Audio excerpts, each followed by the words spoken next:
मैं आपसे प्रश्न करना चाहता हूं हम्म। कि अंग्रेजों की गुलामी से पहले जी। जो हमारा हिंदुस्तान 700 वर्ष गुलाम रहा है, हाँ। और उन लोगों ने आकर हमारे देश से जो अत्याचार किए, जो हिंदुओं को जबरदस्ती मुस्लिम बनाया, हिंदुओं को मारा गया, काटा गया, अच्छा। और हिंदुस्तान का धन लूट करके ले गए, अच्छा। क्या आपको वो गुलामी गुलामी नहीं दिखती? अगर आपको वो गुलामी नहीं दिखती हम्म। तो आप इसको क्या कहना चाहेंगे? मेरा सवाल है ओवैसी साहब आपसे। जवाब सुनिए दोस्तों, आप सभी लोग असदुद्दीन ओवैसी का मेरा इंशाल्लाह सुनिए। जवाब यह है कि मेरी नज़र में अंग्रेज़ों की जो हुकूमत थी वो ग़ुलामी थी, गुलामी थी, बिल्कुल। और जिसके ख़िलाफ़ सबसे पहले जिहाद का फतवा मुस्लिम उलमाओं ने दिया था सन 57 की जंग आज़ादी का। जी।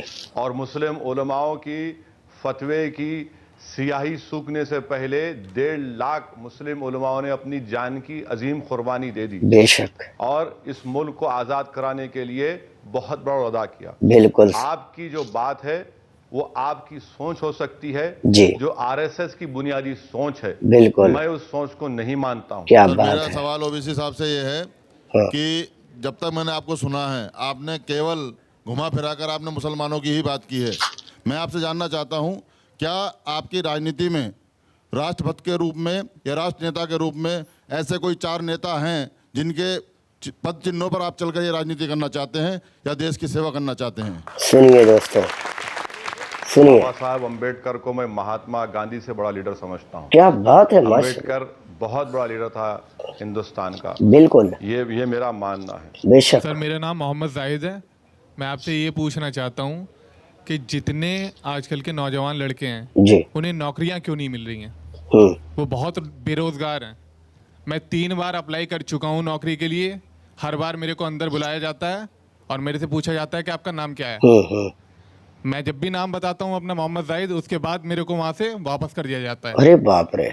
ये मेरे ही साथ नहीं, मेरे गांव में 3000 लड़के हैं जो मेरे साथ ग्रेजुएशन कंप्लीट किया है जिन्होंने, बहुत बड़ी बात लेकिन है। उनमें से किसी को भी अभी तक नौकरी नहीं मिली।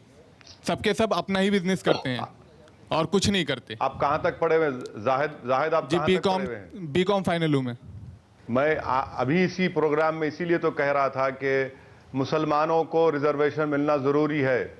रिजर्वेशन हमारे लिए एक टूल है तरक्की का, इंसाफ का एक जरिया है। बेशक। और ये बात हुकूमत को समझनी चाहिए। बिल्कुल। हुकूमत को, मोदी सरकार को इस जाहिद की आंखों में झांक कर देखना चाहिए कि ये अगर ये लड़का कह रहा है कि 3000 लोग ऐसे हैं जिनको नौकरियां नहीं है, अगर ये लड़का कह रहा है कि नाम की बुनियाद पर उससे नाइंसाफी हो रही है, तो एक बात जो लोग वहां पर बैठे हुए हैं और जो लोग ये प्रोग्राम देख रहे हैं, मैं आपसे कह रहा हूं कि मैंने जाहिद को नहीं भेजा इस प्रोग्राम में।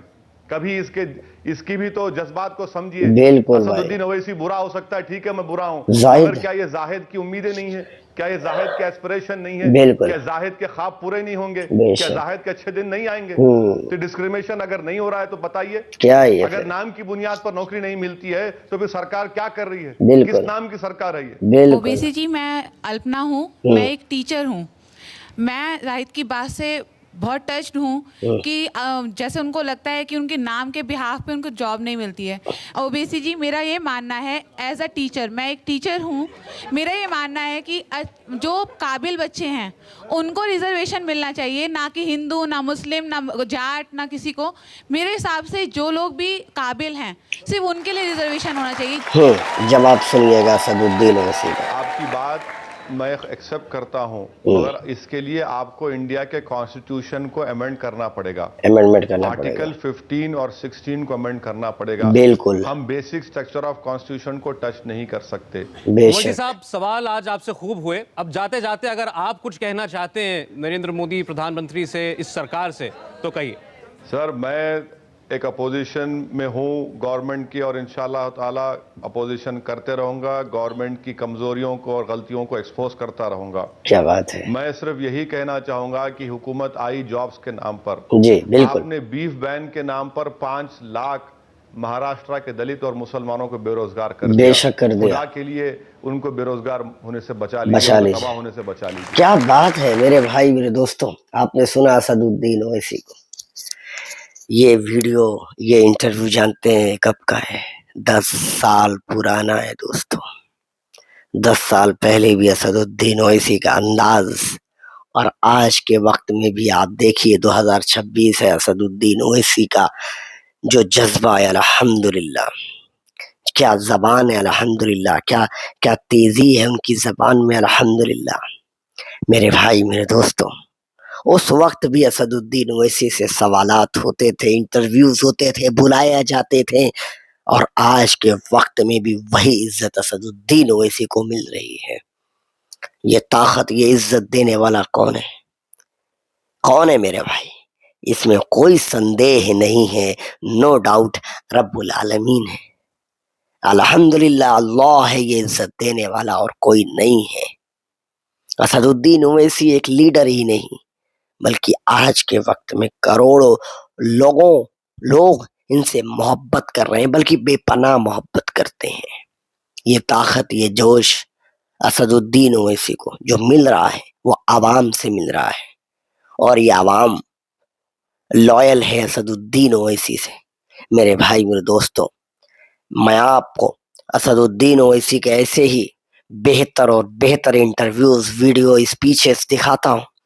आप कैसा देखते हैं असदुद्दीन ओवैसी को? आपको कैसे लगते हैं असदुद्दीन ओवैसी? कमेंट में जरूर बताइए, और आपको कौन सी वीडियो देखनी है, कैसी वीडियो देखनी है, वो भी बताइए, ताकि हम आपको समझ सके, आप तक उस चीजों को, उस न्यूज को पहुंचा सके। चलता हूं दोस्तों, दुआओं में याद रखिएगा। जय हिंद, जय भारत, अल्लाह हाफिज।